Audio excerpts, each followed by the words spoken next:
Imagine standing at the entrance of a hole in a mountain. Not a cave, not a crack in the rock. A perfectly engineered tunnel, tall enough for a double-decker train, wide enough for two of them to pass each other at speed, stretching so far into the darkness ahead that you cannot see the other end.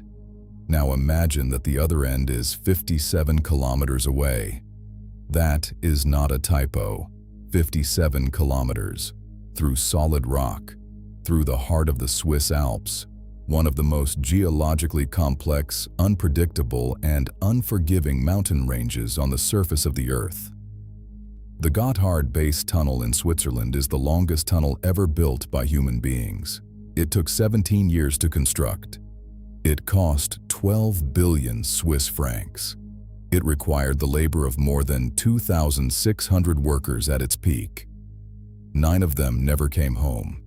And when the first train passed through it on June 1, 2016, it did something that centuries of engineers had dreamed about but never achieved. It effectively removed the Alps from the journey between northern and southern Europe. Today, we are going to go inside that tunnel.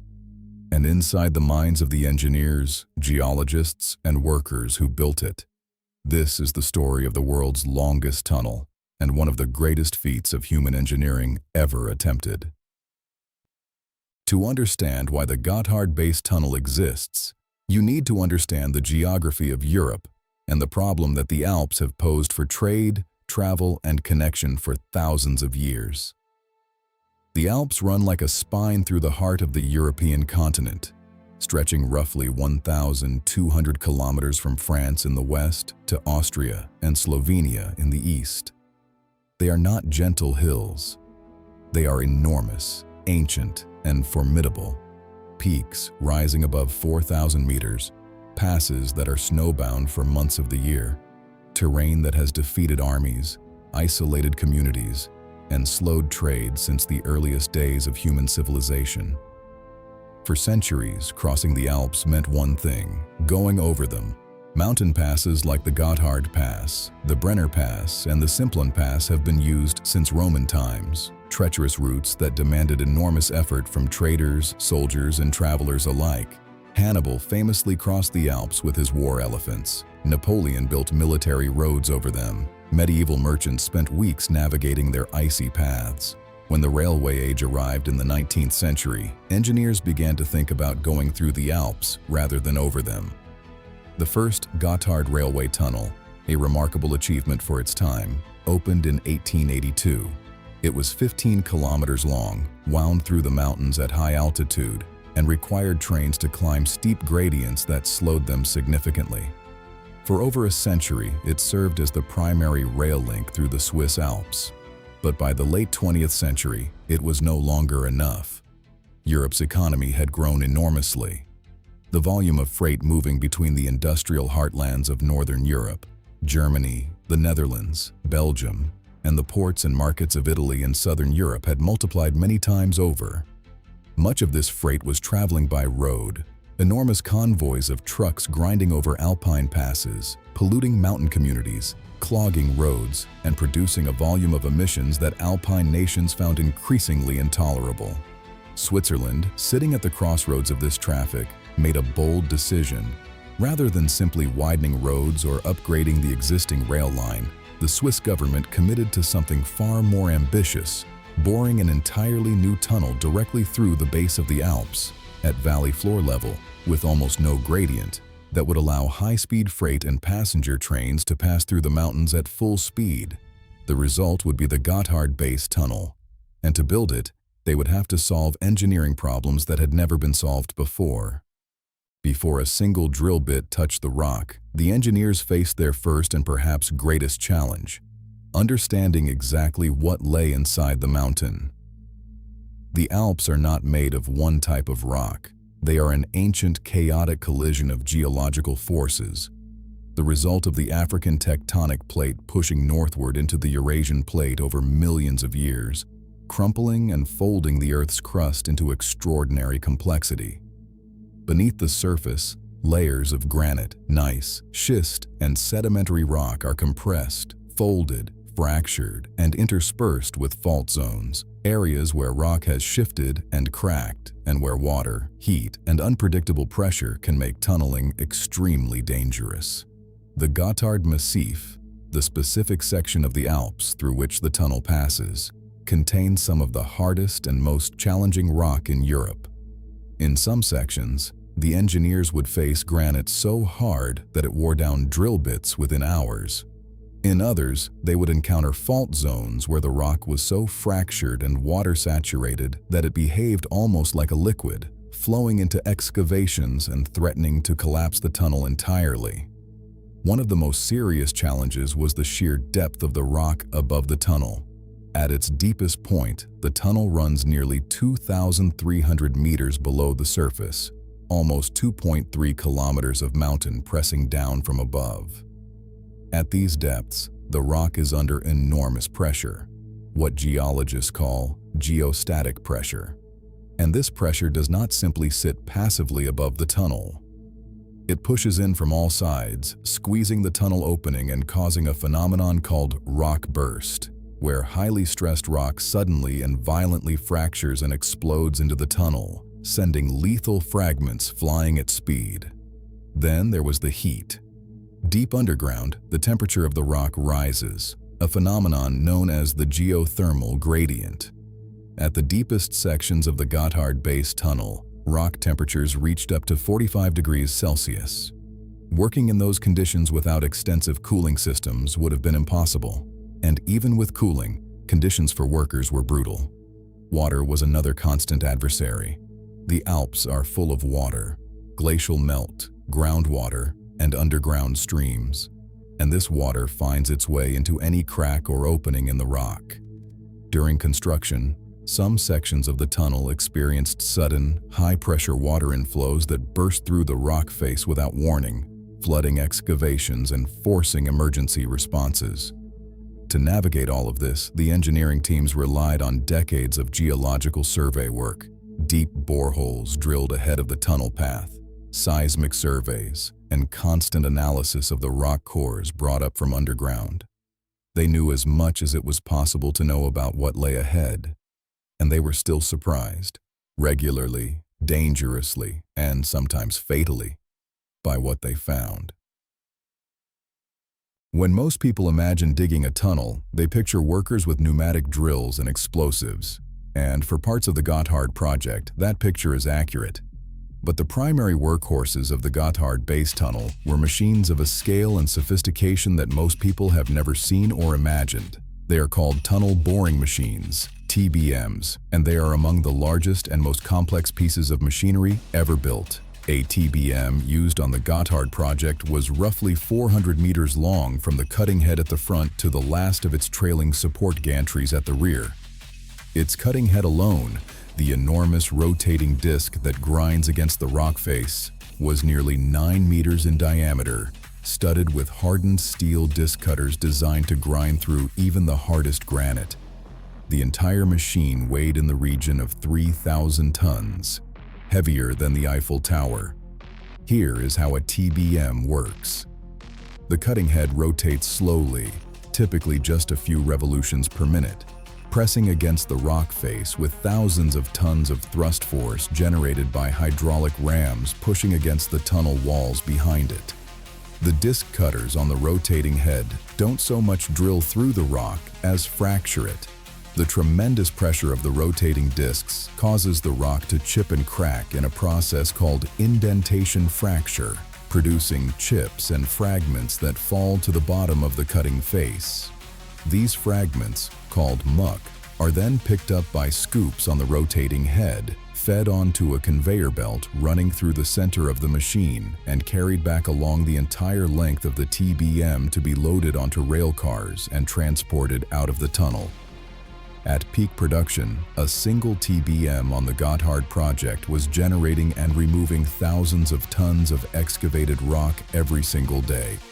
Behind the cutting head, as the machine advances, prefabricated concrete segments, curved pieces of reinforced concrete manufactured to precise tolerances, are lifted by robotic arms and assembled into a ring that lines the tunnel wall. Each ring is built as the machine moves forward, creating a continuous reinforced concrete tube that supports the surrounding rock and forms the permanent structure of the tunnel. The segments are bolted together with extraordinary precision. The finished tunnel wall is smoother and more accurate than many above-ground construction projects. The TBMs used on the Gotthard were underground factories, each one housing control rooms, workshops, first aid stations, and rest areas for the crews who lived and worked inside them during long shifts.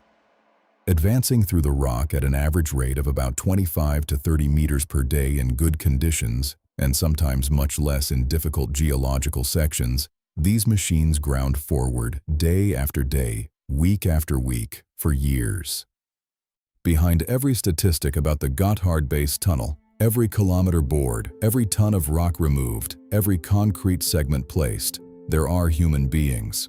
At the peak of construction, more than 2,600 workers were employed on the project simultaneously, representing workers from over 16 different countries. Many came from Italy, Germany, Portugal, and Austria, nations with long traditions of tunnel and underground construction work. They worked in rotating shifts around the clock, 24 hours a day, 7 days a week, because in tunnel construction, the machines never stop if they can help it. The conditions underground were extraordinary.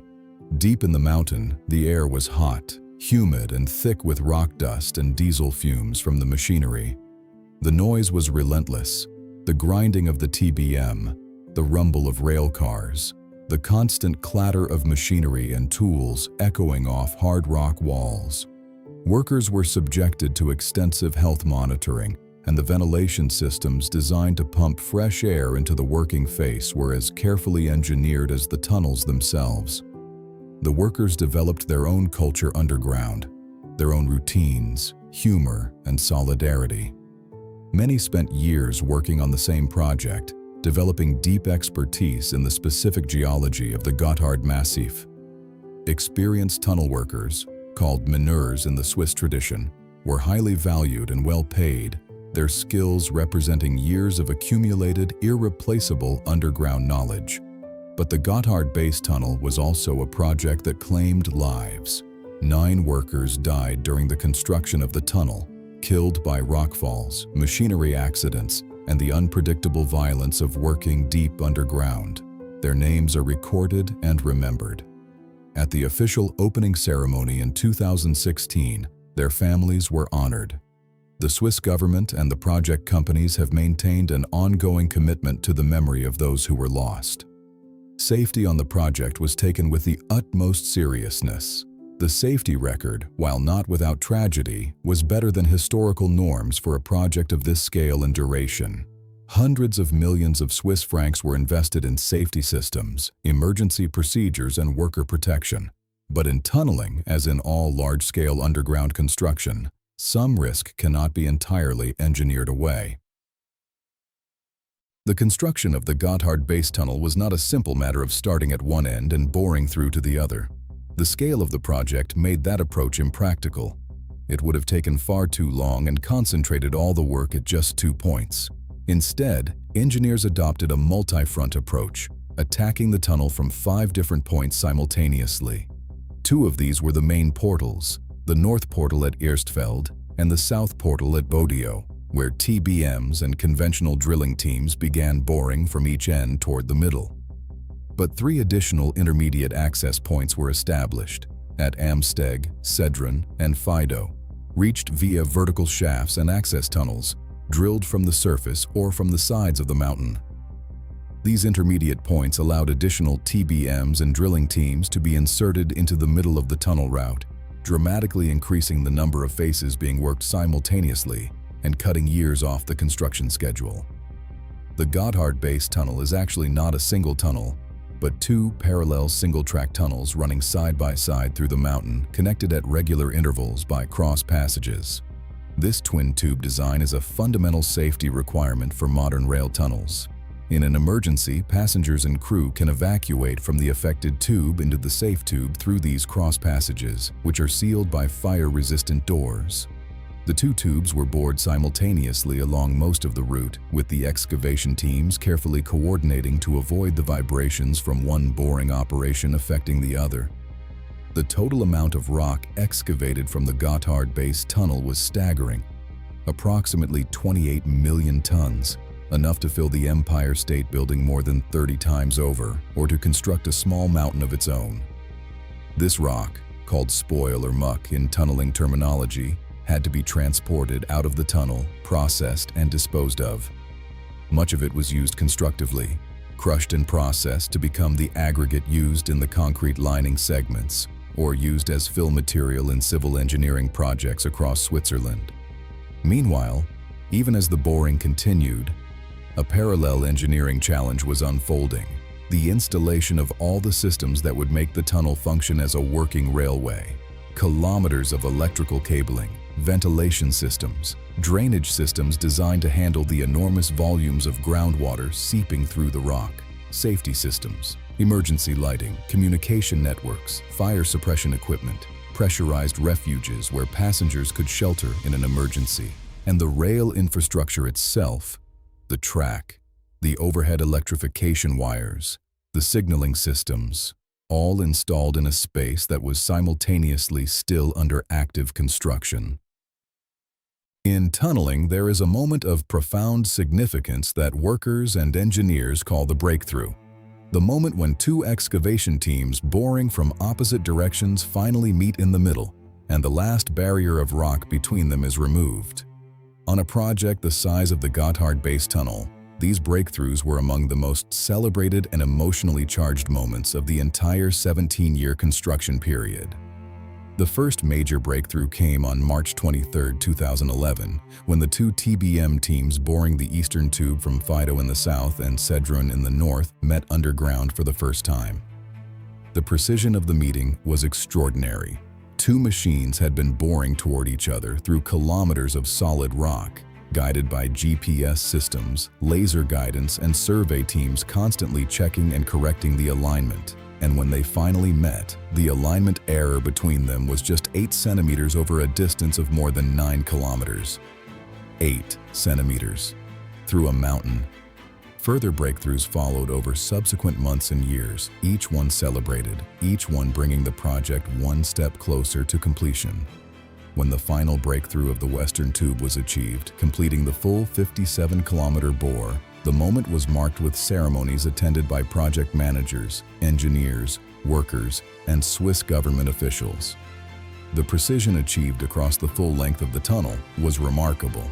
In the completed tunnel, the maximum horizontal deviation from the planned centerline anywhere along the 57 kilometers was less than 30 centimeters.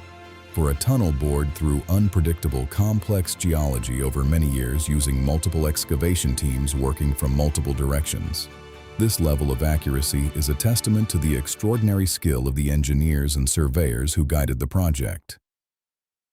On June 1, 2016, the Gotthard Base Tunnel was officially opened in a ceremony attended by the heads of state of Switzerland, Germany, France, Italy, and Austria.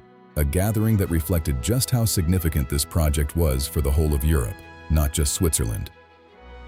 The first regular passenger services through the tunnel began on December 11, 2016, when the winter timetable came into effect.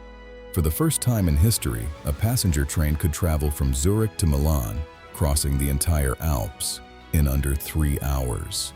The journey that had previously taken 3.5 hours or more, on a winding, steep railway with sharp curves and slow sections, was now smooth, fast, and almost entirely flat.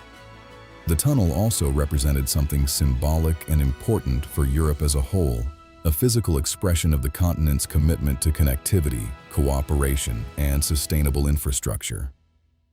Great engineering is not just about mathematics and machinery. It is about human ambition meeting human endurance, about the willingness to attempt something that has never been done, to persist through failure and danger and loss, and to emerge, eventually, on the other side. The Gotthard Base Tunnel is a hole in a mountain. It is also one of the greatest things our species has ever built. If you enjoyed this video, watch more captivating videos on Big Things Explained, and subscribe for more fascinating engineering stories told with wonder and curiosity.